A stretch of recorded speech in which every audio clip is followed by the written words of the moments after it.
The Shroud of Turin. To believers, it bears the miraculous image of Christ crucified. But tests done in 1988 showed it wasn't that old.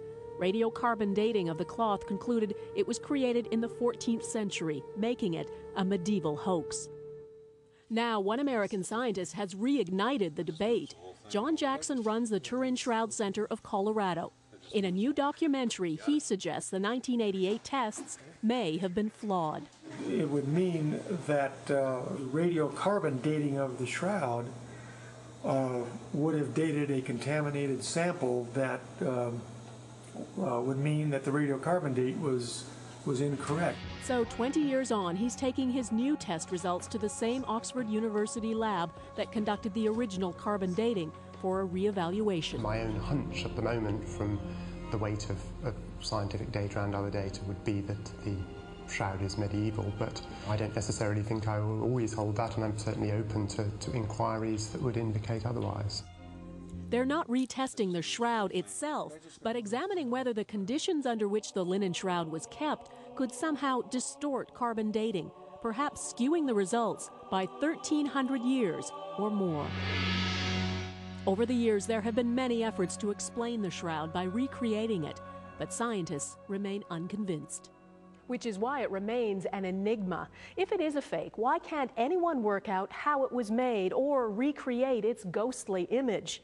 This new theory suggests it could in fact date from the time of Christ, and there's some historical evidence to back that up. Jesus' height and hair and face. Ancient texts point to the existence of a shroud as early as the 1st century. There is this thread of historical information that seems to be talking about the same cloth with the image of the crucified Christ and bloodstains on it that takes us throughout the whole of the ancient world.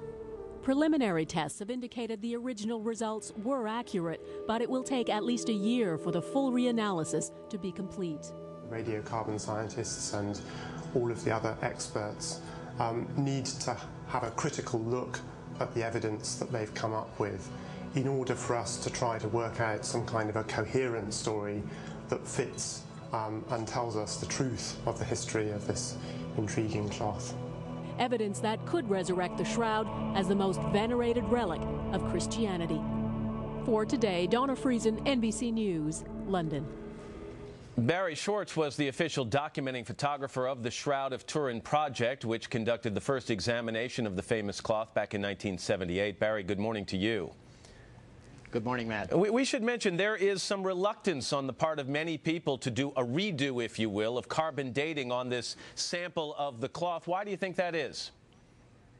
Well, I think that with the results of the first test done in 1988, it was almost an embarrassment at some point. And I think there's a great concern that rather than do a premature test and perhaps come up with an inaccurate result, I think there was a lot of opportunity to wait, let the technology sort of improve itself.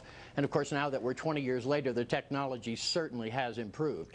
So perhaps in the future they will. Try and explain something to me, if you can, Barry, in unscientific terms. This idea that the conditions under which the shroud was stored might have skewed the results to give it an earlier date, a later date. How could that have happened? Well, the shroud has been handled so many times. It has been displayed publicly. It has been hung in from a balcony for public display. So the opportunity for contamination to settle on the cloth. Also, remember, it's been burned in fires, so the heating of the cloth could have contributed to the contamination. So there are really a spate of reasons why that might have occurred, and I think that's why they're concerned about it now. You've obviously seen this and studied it. There are a lot of people who've seen it, that if it were really dating back to 1 AD, it would look much older. How do you answer that? Well, I would answer it by saying that simply this cloth that bears this image would have been carefully protected. And assuming for a moment that it really was 1st century, it is a bloodstained cloth that was against Jewish tradition to even handle. So they would have kept it a secret. It would have been well preserved, probably kept hidden most of the time. And perhaps that's the reason why the condition is as good as it was. When I first saw it in 1978, I felt the same thing. It seemed to be quite well preserved for something that potentially was that old. Well, let's take a leap of faith, no pun intended here, but if this turns out to date back to 1 AD, and if in fact it is the image of Christ there, is there any DNA evidence possibly on that cloth that then would allow scientists to trace the ancestors of Christ?